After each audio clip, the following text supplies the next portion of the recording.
நிறைய மனசுல இருந்து கொட்டி இருக்கேன், பார்த்து கமெண்ட் பண்ணுங்க சரிங்களா. முதல்ல வீடியோ ஃபுல்லா பாருங்க. நம்மளுக்கு என்ன பண்ணிட்டு கடைசியில பார்த்தா அது நம்ம வீடு வரைக்கும் மட்டும் பில்லு 100 ரூபா நொந்து போயிடுவாங்க. இந்த நிலைமை எவ்வளவு நீடிக்கிறது, எங்க நாங்களாம் இங்க சோத்துக்கு கூட கஷ்டப்படுற நிலைமையில வந்துட போறோம். வணக்கம் மக்கள், எல்லாரும் எப்படி இருக்கீங்க? நல்லா இருக்கீங்களா மக்கள்? இன்னைக்கான ஒரு வீடியோ என்னன்னு பாத்தீங்கன்னா, அதாவது நாங்க பன் மஸ்கா சாப்பிடலாம்னு சொல்லி ஒரு ஐடியா போனோம். பன் மஸ்கா சாப்பிட போயிட்டு கடையை தேடி போனோம். பாத்தீங்கன்னா கடையே இங்க இருந்து கிட்டத்தட்ட அது ஒரு 10 கிலோமீட்டர் தாண்டி போன போல இருக்கு. போறோம், இவன் சொன்ன, ஐயோ என்ன இந்த நேரத்துல வந்திருக்க, மணி எத்தனை, 6 மணி 6:30 ஆயிடுச்சு, என்ன நினைச்சு நீ வந்துகிட்டு இருக்க, இங்க கடை வரமா இருந்தா நீ வேமா வந்துக்கோன்னு சொல்லி சொன்னேன். ஆனா பார்த்தா 6 மணிக்கு வந்திருக்கேன்னு சொல்லி சொன்னேன்.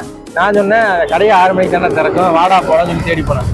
வாயை வச்சா இவன், நீ வந்திருக்க வரமாட்டேன்னு நினைச்சேன், வந்துட்ட, கடை இருக்கா இல்லையான்னு சொல்லி வாயை வச்சேன். அதே மாதிரி கடை இல்லாம போயிடுச்சு.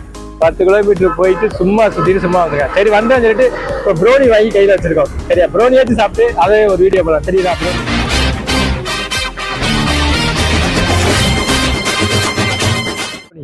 அப்படியே அந்த கடையை காட்டிடு. சரியா, ப்ரோனி கடைக்கு தான் வந்திருக்கோம். சரியா, உண்மையிலேயே போகும்போதே நார வாயை வச்சான், டேய் யோ நீ போற கடை இருக்காது. அதே மாதிரி கருணாக்கு பையன் சொன்ன மாதிரி பழிச்சு போச்சு, கடையே இல்லை. சரியா, ஏன்டா வாயை வச்சு சும்மா இருக்க மாட்டியா?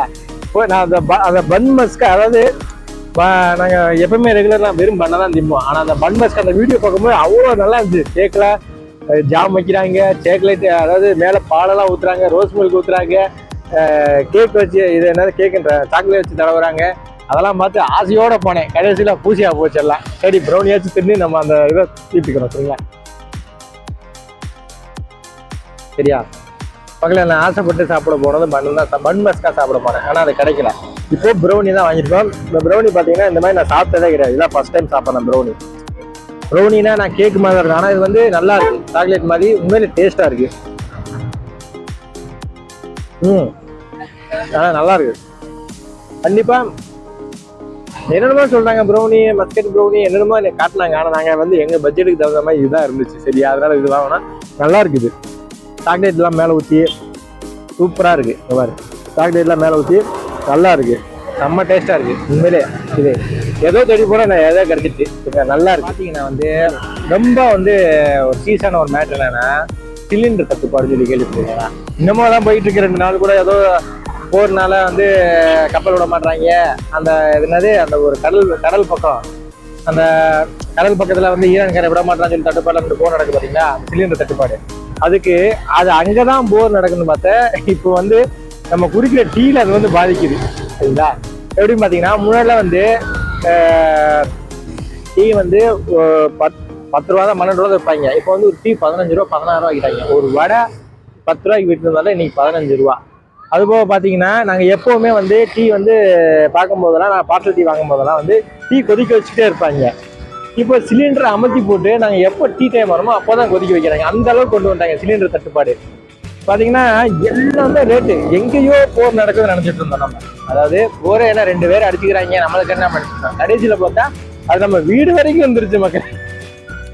வீடு வரைக்கும் வந்து அவன் சிலிண்டர் இல்லாமல் கடையெல்லாம் அடைச்சு விட்டு, இப்ப நானும் இவனும் பிரச்சனை இல்லை, நானும் கேமராமேனும் பிரச்சனை இல்லை. ஏன்னா வீட்டுல இருக்கோம், ஃபேமிலியா இருக்கும், அதனால சாப்பாட்டுக்கு தட்டுப்பாடு கிடையாது. இந்த ஊர்ல இருந்து வந்து தங்கி பீச்சில எல்லாம் தங்கி இருக்காங்க, அவங்கெல்லாம் சோத்துக்கு என்ன பண்ணுவாங்க?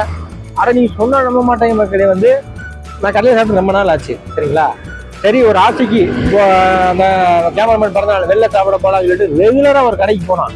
அங்க எப்பயுமே ஒரு தோசை 15 ரூபா, ஒரு ஆம்லேட் வந்து 10 ரூபா தான். நாங்கள் 2 தோசை சாப்பிடுவோம், 2 ஆம்லேட் சாப்பிடுவோம். மொத்தமாகவே எங்களுக்கு பில்லு ஒரு ஆளுக்கு 60 ரூபா தான் வரும். ஆனால் இப்போ போய் சாப்பிட்டு பார்த்தீங்கன்னா ஒரு ஆளுக்கு மட்டும் பில்லு 100 ரூபா. என்னன்னு பார்த்தா, தம்பி சிலிண்டர் வர மாட்டேன் தம்பி, எல்லாமே ரேட் ஏற்றுறாங்க. ஒரு தோசை பார்த்தீங்கன்னா 15 ரூபா விற்ற தோசை இன்னைக்கு 30 ரூபா 35 ரூபா. அதாவது திருப்பூருக்குள்ள மக்களே, ஆனால் 10 ரூபா 15 ரூபாய்க்கு மேலே விற்க மாட்டாங்க. இப்போ பார்த்தீங்கன்னா தோசை 35 ரூபா 40 ரூபா விற்கிது. இன்னும் என்னென்ன செய்ய காட்டிருக்காங்களோ, நாங்கள் தப்பிச்சுக்கிட்டோம் அந்த அளவுக்கு. எனக்கு என் ஒய்ஃப் இருக்காங்க, அவனுக்கு அவங்க அம்மா இருக்காங்க, சோறு போட்டுருவாங்க. ஆனால் பாவம் அந்த வெளியூர்ல தங்கி வந்து பேச்சுலர் பசங்களாம் ரொம்ப நொந்து போயிடுவாங்க. இந்த நிலைமை எவ்வளவு நீடிக்குன்னே தெரியல. இப்போ பார்த்தீங்கன்னா அங்கேருந்து ஒரு கப்பலை வெளியே விட்டுட்டாங்களாமா. வெளில விட்டு அந்த கப்பல் வந்துருச்சு, அதனால அந்த பிரச்சனை ஓய போயின்னு சொல்லி சொல்றாங்க. ஏதோ உங்ககிட்ட நான் சொல்லணும்னு தோணுச்சு, சொல்லிட்டேன். சரிங்களா, இடையில சொருவோம், நம்மளும் சில வந்து ட்ரெண்டிங் என்னன்னு பேசுவோம். சரிங்களா, ஏன்னா நம்ம தானே பாதிக்கிறோம், நீங்கள் தானே பாதிக்கிறோம். அப்போ நம்ம தானே பார்த்தீங்கன்னா மக்களே வந்து சிலிண்டர் தட்டுப்பாடு தான் வந்து சொல்லி சொன்னோம் பாத்தீங்களா. இப்போ பாத்தீங்கன்னா பெட்ரோல், ஆனா போன வாரமெல்லாம் எதுக்குடா petrol, Sintex tank, 1000 litre Sintex tank, அந்த சிமெண்ட் வீடு கட்டும்போது யூஸ் பண்ணுற அந்த பிளாஸ்டிக் டம்மு, அதுல கேனுல அதை பருதாவங்க யூஸ் பண்ண மாதிரி ஆல்சி டப்பாவா அதுல அதுலதான் பிடிச்சிட்டு போயிட்டு இருந்தாங்க மக்கள். இப்ப காலைல பாத்தீங்கன்னா ஒரு சம்பவம், நானும் காலைல போயிட்டு பெட்ரோல் பங்க்ல போய் பெட்ரோல் போட்டுருந்தேன். பாத்தீங்கன்னா அங்க ஒருத்தர் வந்து பெட்ரோல் அடிக்க வந்து கேன் எடுத்துட்டு இருந்தாரு.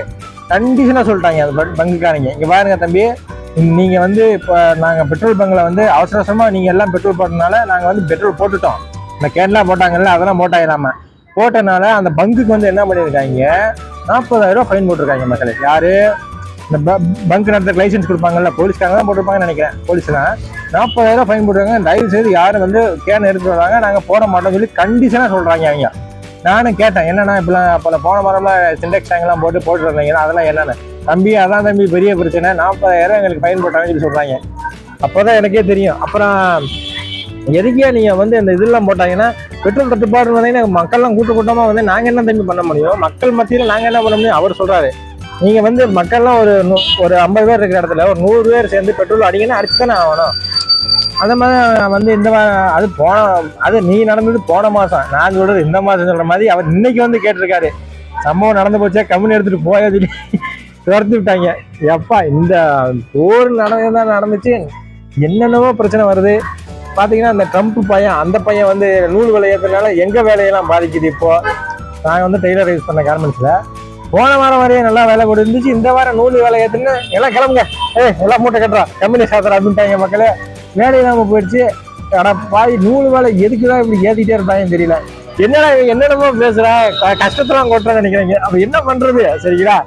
ஒரு யூடியூப் வீடியோ எடுக்கிறதுக்கு ஒரு 500 ரூபாய் வேணும். அந்த 500 ரூபாய்க்கு கூட வழி இல்லாம நாங்க இப்ப சும்மா சுத்திக்கிட்டு இருக்கோம்.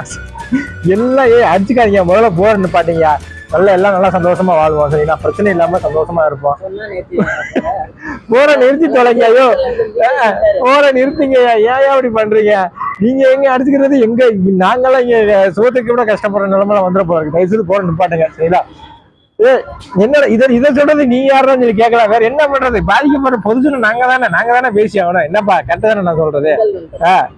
பொதுஜனம் நாங்க தான் பாதிக்கிறோம், நாங்க தான் பேசி ஆகணும், அதனாலதான் பேசுறோம் சரிங்களா. என்னென்னமோ நான் வந்து பண்ணு வீடியோ எடுக்கலாம்னு நினைச்சிட்டு இருந்தேன். பண்ணு வீடியோ போய் ரோனி வீடியோ வந்து இப்போ உலகத்துல இருந்து ஈரான் போய் ஜப்பான் போய் அமெரிக்கா போய் இங்க வந்து சென்னை திருப்பூர் டீ கடையில இருந்து இப்ப வந்து நின்றுட்டு இருக்கேன். ஊர் உலகத்தையே கவர் பண்ணி பேசிக்கிட்டு இருக்கேன் சரியா.